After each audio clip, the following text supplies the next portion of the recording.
বঙ্গোপসাগরের তীরে অবস্থিত বাংলার এক অনন্য সমুদ্র সৈকত, যেখানে না আছে দীঘাপুরীর মতো মানুষের ভিড়, না আছে উত্তাল সমুদ্রের গর্জন।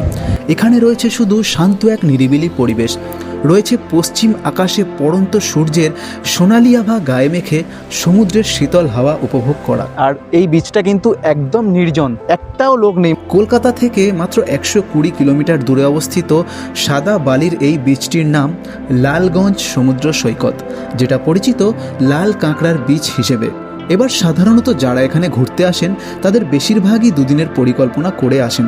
সমুদ্রের ধারে ক্যাম্পে রাত কাটানো, ভালো মন্দ খাওয়া দাওয়া, নৌকা ভ্রমণ, সূর্যাস্তের রঙে রাঙা বিচ উপভোগ করা এবং পরের দিন ফিরে যাওয়া, এটাই যেন লালগঞ্জ ভ্রমণের চেনা গল্প। এটা হচ্ছে আমরা ছোটোবেলায় কিন্তু গল্পের বইতে পড়েছি, এই হচ্ছে সেই বাবুই পাখির বাসা। কিন্তু আমার হাতে ছিল মাত্র একটা দিন, এবং এই একদিনে সেই সব কিছু অভিজ্ঞতা করে দেখতে আমি বেরিয়ে পড়েছিলাম আমার শহর বারুইপুর থেকে লালগঞ্জের উদ্দেশ্যে।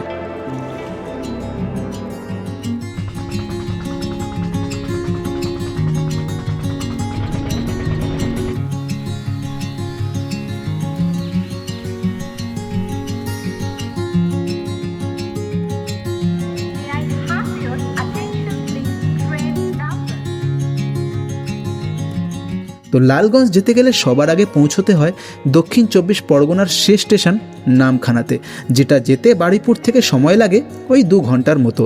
আর তোমরা যারা শিয়ালদা থেকে এই ট্রেন ধরবে বলে ভাবছো, তাদের জন্য এই ট্রেন শিয়ালদা থেকে ছাড়বে ভোর 5টা 20-তে। তো এইভাবেই জানালার ধারে বসে প্রাকৃতিক সৌন্দর্য উপভোগ করতে করতে যখন আমি নামখানা এসে পৌঁছাই, তখন ঘড়ি বলছে সকাল 8টা। তো আজ পর্যন্ত আমি যখনই কোথাও ঘুরতে যাই সবসময় চেষ্টা করেছি অফবিট জায়গায় যেতে, কারণ পাহাড় আমার খুব বেশি পছন্দের। কিন্তু আজকের হচ্ছে যাচ্ছি আমি সমুদ্রে, আর সেটা হচ্ছে আমার বাড়ি থেকে মাত্র 3 ঘন্টা দূরে। আর অলরেডি হয়তো তোমরা সেখানে অনেকেই ঘুরে এসছো। আজকের আমি আর আমার সঙ্গে রয়েছে, দেখতে পাচ্ছ, আকাশ। অনেকদিন পর আমরা দুজন যাচ্ছি হচ্ছে লালগঞ্জ সি বিচ। কিন্তু এই লালগঞ্জে কিন্তু সবাই যেভাবে যায় সেইভাবে যাচ্ছি না আমরা। স্বাভাবিকভাবে যেটা হয় 2 দিনের জন্য সবাই যায়, এক রাত থেকে তারপরের দিন ঘুরে আসে। কিন্তু আমি যাচ্ছি একদিনেই ঘুরে আসবো। এখন ঘড়িতে বাজে হচ্ছে মোটামুটি 8:30 মতো। এখন রয়েছি, দেখতে পাচ্ছ, নামখানা স্টেশনের বাইরে। এখান থেকে বাইরে গিয়ে দেখবো যে কীভাবে যাওয়া যায় লালগঞ্জ। আর এই একদিনেই কিন্তু সমুদ্রে ঘোরা, নৌকা চড়া এবং ক্যাম্পে থাকা খাওয়া মোটামুটি সব কিছুই থাকবে। সন্ধ্যেবেলা আবার আমরা রিটার্ন করবো, দেখা যাক কেমন কি এক্সপিরিয়েন্স হয়। চল। নামখানা থেকে লালগঞ্জের দূরত্ব 22 কিলোমিটার, যেটা যাওয়ার জন্য 2টো উপায় রয়েছে। প্রথম হলো স্টেশনের বাইরে থেকে এই টোটো রিজার্ভ করে নেওয়া, আর দ্বিতীয় শেয়ারে অর্থাৎ কম খরচে যাওয়া। আমরা স্টেশন থেকে 5 মিনিট হেঁটে মেন রোডে এসে একটা অটোতে উঠে পড়লাম, যেটা আমাদের নিয়ে যাবে 10 মাইল বাজার পর্যন্ত। তারপর 10 মাইল থেকে লালগঞ্জ পর্যন্ত একটা টোটো রিজার্ভ করে যেতে হবে।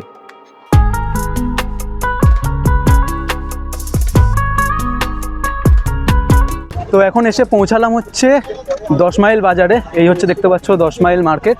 আর এইখান থেকে এই যে রাস্তাটা নেমে গেছে, এই রাস্তাটা যাবে হচ্ছে লালগঞ্জের দিকে।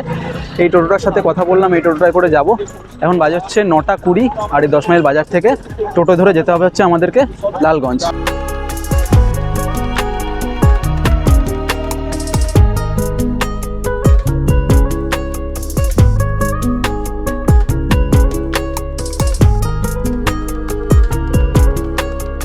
এবার সাধারণত সবাই এখান থেকে সরাসরি যে ক্যাম্প বুক করা থাকে সেখানে গিয়েই ওঠে, কিন্তু আমাদের ট্রিপটা যেহেতু মাত্র একদিনের, তাই আমরা ঠিক করলাম সবার প্রথমে যাব নৌকা ভ্রমণ করতে।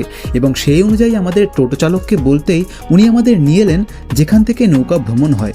তো যেহেতু আমাদের যে প্ল্যানিংটা রয়েছে 2 দিনের নয়, একদিনেই, আর এই একদিনের মধ্যে আমরা ক্যাম্পেও থাকবো, গিয়ে দুপুরে খাওয়া দাওয়া করবো, আর তার সাথে যেটা নৌকা ভ্রমণ হয় সেটাও করবো। তো এখন সবার আগে কি হচ্ছে দেখবো নৌকা ভ্রমণটা এখন হয় কিনা, কারণ ওটা হচ্ছে জোয়ারের টাইম অনুযায়ী হয়।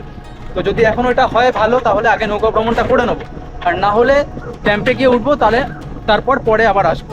এই জায়গাটার নাম হলো ঘোষখাল, এবং এইখান থেকে জোয়ার ভাটার টাইম দেখে পর্যটকদের নৌকা ভ্রমণ করানো হয়। এবার এই ঘোষখালেও কিন্তু বেশ কিছু ক্যাম্প রয়েছে, যেখানে চাইলে তোমরা এসে থাকতে পারো। কিন্তু আমরা যে ক্যাম্পে উঠবো সেটা এখান থেকে 3 কিলোমিটার দূরে, এবং সেই ক্যাম্পটা কোথায় সেটা তোমরা একটু পরেই জানতে পারবে।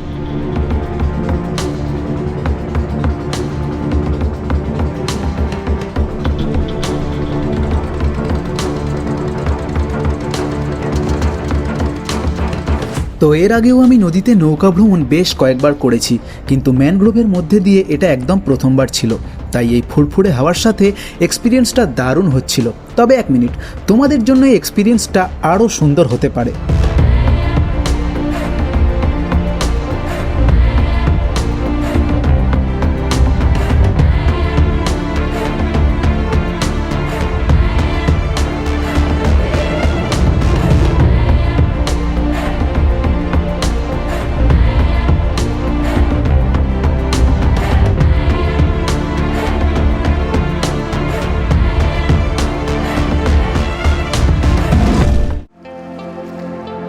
তো দুধারে ম্যানগ্রোভ ফরেস্টের মধ্যে দিয়ে প্রায় আধ ঘন্টার মতো নৌকা চড়ার একটা দারুণ এক্সপিরিয়েন্সের পর আমাদের নৌকা এসে থামলো লাল কাঁকড়ার বীচ লালগঞ্জে।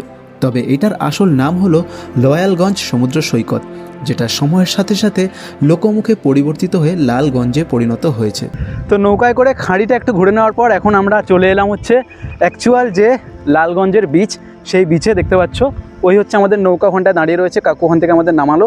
আর এই হচ্ছে লালগঞ্জের বিচ। অ্যাকচুয়ালি এই বিচটার নাম কিন্তু লয়ালগঞ্জ, এটা হচ্ছে লয়ালগঞ্জের দক্ষিণ প্রান্ত। আর পরবর্তীকালে কিন্তু এই নামটাই কিন্তু আস্তে আস্তে মানুষের মুখে পরিবর্তিত হয়ে লালগঞ্জ হয়ে গেছে। তো এই হচ্ছে লয়ালগঞ্জ বিচ, এখানে কিন্তু লাল কাঁকড়া দেখতে পাওয়া যায়। এইবার তোমাদের মনে একটা প্রশ্ন জাগতে পারে যে লাল কাঁকড়ার বীজ অথচ তারা চোখেই পড়ছে না। এর উত্তর এটাই যে এখন সূর্য মাথার উপর রয়েছে আর এই সময় লাল কাঁকড়ারা মাটি থেকে বাইরে বেরোয় না। মাঝি ভাইয়ের কথা অনুযায়ী একদম সকালে অথবা বিকেলের দিকে এলে অনেক লাল কাঁকড়া এখানে দেখতে পাওয়া যায়। তবুও আমাদের মাঝি ভাইয়ের প্রচেষ্টায় একটা লাল কাঁকড়া আমাদের চোখে পড়ল।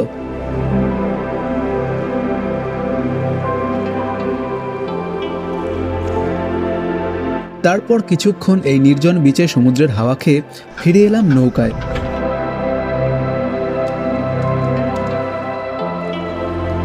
লালগঞ্জ দেখে যখন আমরা ঘোষখালে ফিরছি তখন নদীতে ভাটা পড়ে গেছে। যদি জোয়ার থাকতো তাহলে আমাদের মাঝি ভাই এই জলপথেই আমাদের ক্যাম্পে পৌঁছে দিতে পারতো। তবে এখানে তোমাদের একটা ছোট্ট টিপস দিয়ে রাখি, যদি তোমরা এই ঘোষখালের কাছাকাছি কোনো ক্যাম্পে থাকতে চাও তাহলে নৌকা ভ্রমণের জন্য অন্য কোথাও যেতে হবে না। আর যদি আমাদের মতো সমুদ্রের একদম খুবই কাছে শান্ত নিরিবিলি পরিবেশে থাকতে চাও তাহলে আমরা যেখানে যাব সেইখানে গিয়েও থাকতে পারো। তো এখন ঘড়িতে বাজে হচ্ছে 11:30 আর আমরা প্রায় 1 ঘন্টার বেশি সময় ধরে নৌকা ভ্রমণ করলাম। করে এবার আমাদের যেখান থেকে নামিয়ে দিল, এখান থেকে অল্প কিছুটা হেঁটে গেলেই হচ্ছে মেন রাস্তা পাবো। সেখান থেকে টোটো ধরে আমাদের যেতে হবে হচ্ছে আমাদের ক্যাম্পে।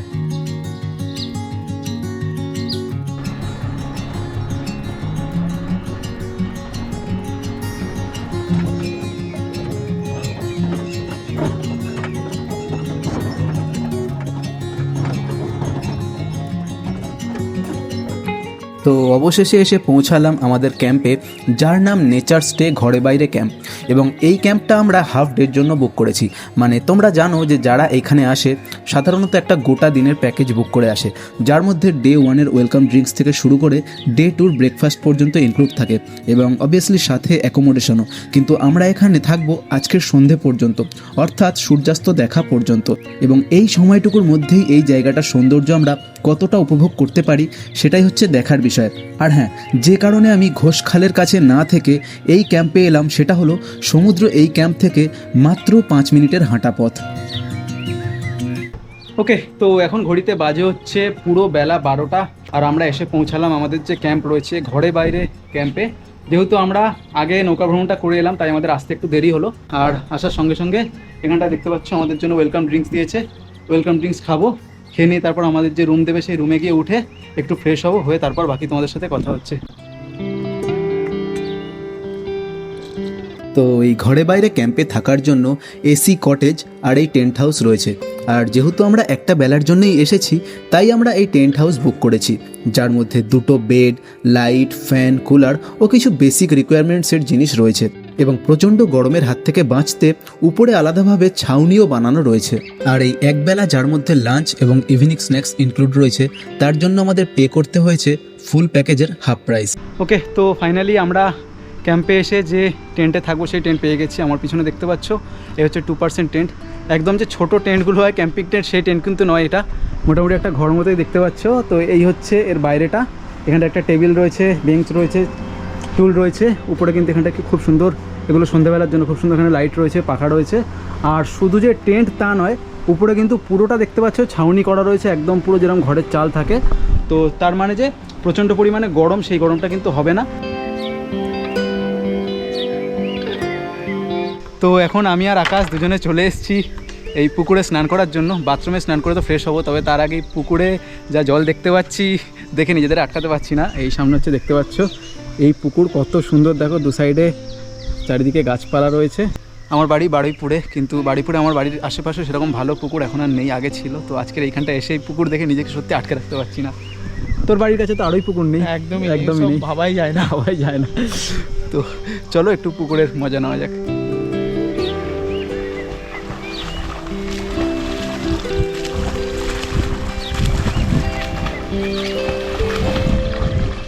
তো এখন আমরা স্নান টান করে ফ্রেশ হয়ে চলে এসেছি, আর এখন ঘড়িতে বাজে হচ্ছে 1টা। এখন আমরা দুপুরে লাঞ্চটা করব, আর আমরা ঢুকে যে জায়গাটায় আমাদের ওয়েলকাম ড্রিঙ্কস দিয়েছিল সেইটাই হচ্ছে ডিনার এরিয়া। আর আরেকটা কথা, যেহেতু আমরা টেন্ট হাউসে রয়েছি, যারা টেন্ট হাউসে থাকছে তাদের জন্য কিন্তু এখানে বাথরুম কমন। এই আমরা পুকুর থেকে স্নান করে উঠে এসে এই বাথরুমে স্নান করলাম, ফ্রেশ হলাম। তো আমাদের ওইদিকে যে টেন্ট রয়েছে, প্লাস এখানে একটা দেখতে পাচ্ছ 4% টেন্ট রয়েছে। তো যারা তোমরা এসে এখানটা টেন্ট হাউসে থাকবে তাদের জন্য কিন্তু এখানে কমন বাথরুম। বাকি যারা মানে রুমে থাকবে, রুম আমি দেখাচ্ছি একটু পরে, তো রুমে কিন্তু পার্সোনাল বাথরুম রয়েছে। তো চলে এলাম লাঞ্চ করতে, আর লাঞ্চে যেমন থাকে ভেজ নন ভেজ সব রকম এলাহিকর খাবার দাবার ছিল। তবে আমি যেহেতু ভেজিটেরিয়ান মানুষ, তাই আমার প্লেটে হয়তো সেই রকম আকর্ষণীয় কিছু চোখে পড়বে না। আর সত্যি বলতে আমি যেমনটা বিশ্বাস করি, যে কোনো জায়গায় ঘুরতে গিয়ে সেই জায়গার সৌন্দর্যটা বেশি করে উপভোগ করা উচিত। খাবার দাবার সে তো নিজের বাড়িতেও বা কোনো রেস্টুরেন্টে গিয়ে মনের মতো খাওয়াই যায়। আমার সব থেকে ভালো লেগেছিল এই প্রপার্টিটার এত গাছপালা, তাই খেয়ে উঠে মন চাইছিলই না যে ক্যাম্পে গিয়ে একটু শুয়ে রেস্ট নিই, তাই আবার চলে এলাম পুকুর পাড়ে। ওকে, তো দুপুরের খাওয়া দাওয়া সেরে নিলাম। আর খাওয়া দাওয়া মোটামুটি ঘরোয়া যেরকম হয় সব কিছুই কিন্তু সিধে সাদার মধ্যে খুবই ভালো। আর খেয়ে দিয়ে উঠে এখন একটুখানি বেরিয়েছি, মানে এই প্রপার্টির মধ্যেই আশপাশটা একটু ঘুরতে। আর যেখানেই হাঁটছি সেখানেই কিন্তু গাছের ছায়া, হয় খেজুর গাছ, নাহলে আম গাছ, নাহলে পেয়ারা গাছ, কিছু না কিছু গাছ চারিদিকে ছড়িয়ে রয়েছে। তোমরা নিজেরাই দেখতে পাচ্ছ পুরো ছায়া। এখন আমি এখানে এসে যেটা বসে রয়েছে এটাও একটা কিন্তু খেজুর গাছের ছায়া। আর এখানে একটা খেজুর গাছ রয়েছে। একটা সময় ছিল আমার বাড়ির আশেপাশে এরকম খেজুর গাছে কত থোকা থোকা খেজুর হয়ে থাকতে দেখতাম, কিন্তু এখন সেগুলো আর নেই। কিন্তু এইখানটায় এসে সেসব জিনিসগুলো দেখে ভালো লাগছে বেশ। আর আমরা তো এসে তোমরা দেখলে যে টেন্টে উঠেছি 2% টেন্টে। তো এখানটায় 2% টেন্ট রয়েছে, 4% টেন্ট রয়েছে, আর তাছাড়াও কিন্তু এসি কটেজ রয়েছে। এসি কটেজগুলো কীরকম তোমাদেরকে একটু দেখিয়ে দেবো, কিন্তু তার আগে তোমাদেরকে আরও একটা ইন্টারেস্টিং জিনিস দেখানো রয়েছে, চলো সেটা দেখবে। এই আমার হাতে এটা কি রয়েছে বলো তো? আশা করছি অনেকেই দেখে বুঝতে পেরেছো। এটা হচ্ছে আমরা ছোটোবেলায় কিন্তু গল্পের বইতে পড়েছি, বাবুই পাখির বাসা আর চড়ুই পাখির বাসার যে একটা কম্পেয়ার নিয়ে একটা কবিতা ছিল সম্ভবত। এই হচ্ছে সেই বাবুই পাখির বাসা। আর এই বাবুই পাখির বাসাটা কোথা থেকে পেলাম? এই আমার পিছনে যে তাল গাছ রয়েছে দেখতে পাচ্ছ, এই গাছের উপরে কিন্তু এই বাসা ভর্তি ঝুলছে, তোমাদেরকে দেখাচ্ছি।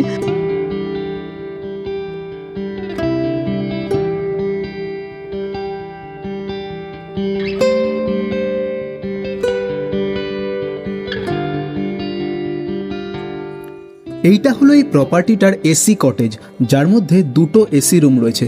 প্রতিটাতে 5 থেকে 6 জন আরামসে থাকতে পারবে, এবং সাথে একটা রুমে যা যা বেসিক জিনিস থাকা দরকার তা সব কিছুই রয়েছে।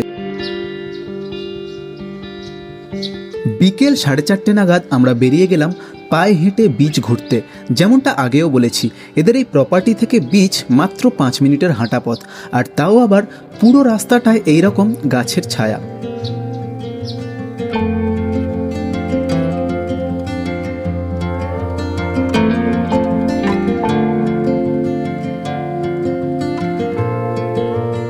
তারপর কেমন লাগছে এই নির্জন শান্ত নিরিবিলি বিচ তোমাদের? আগে আমার অনুভূতিটা একটু শেয়ার করে নিই। তো যেমনটা তোমাদেরকে বললাম, আমাদের যে ক্যাম্প ছিল, ক্যাম্প থেকে মাত্র 5 মিনিট সময় লাগলো, তাও লাগেনি 5 মিনিট হেঁটে আসতে। আর এই সামনে দেখতে পাচ্ছ পুরো একদম বঙ্গোপসাগরের তীরে দাঁড়িয়ে রয়েছি। আর এই বিচটা কিন্তু একদম নির্জন, একটাও লোক নেই, মানে আমি আর আকাশ দুজনেই এখানে দাঁড়িয়ে রয়েছি, আর আশেপাশে কাউকে দেখা যাচ্ছে না। আর হাওয়া হচ্ছে কেমন, আমার মাথার চুল উঠছে দেখে তোমরা বুঝতে পারছো আশা করি। খুব সুন্দর লাগছে, খুব সুন্দর লাগছে। তো মানে আমার আর আকাশের দুজনেরই প্রথমবার লালগঞ্জে আসা। তো লালগঞ্জ যারা আসে সাধারণত তারা একটা রাত স্টে করে, কিন্তু আমরা রাত না কাটিয়ে মাত্র একদিনেই লালগঞ্জ আমাদের যা দিল তা অকল্পনীয়। সকালে নৌকা ভ্রমণ থেকে শুরু করে গাছপালা আর পাখির কিচিরমিচির ভরা একটা ক্যাম্পে থাকা খাওয়া, এবং শেষে এই বিচের ঠান্ডা হাওয়া, শুধু একটা জিনিসের অভাব থেকে গেল, যেটা রাতে থাকলে তবেই সম্ভব হতো, আর সেটা হলো পূব আকাশে সমুদ্রের বুক চিরে ভোরের সূর্যোদয়। তবে একদম নিরাশও করেনি। সূর্যোদয় দেখতে না পেলেও এত সুন্দর একটা সূর্যাস্ত দিয়ে সে বিদায় জানালো।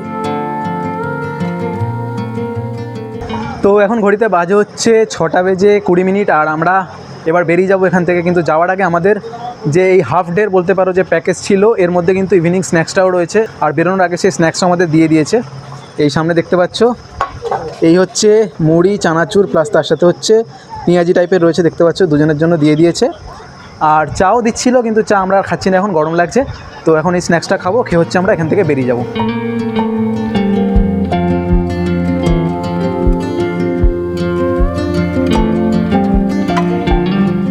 তো সারাদিন ঘুরে ফিরে এখন আবার চলে এসেছি, দেখতে পাচ্ছ, নামখানা স্টেশনে। আজকে সকালবেলা জার্নি শুরু করেছিলাম এখান থেকেই। এখন ঘড়িতে বাজে হচ্ছে 7:30।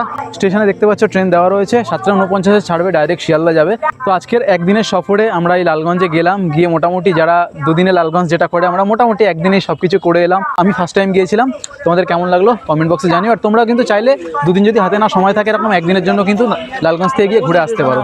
চলো, এই ট্রিপটা তাহলে এখানেই শেষ করছি, বাই।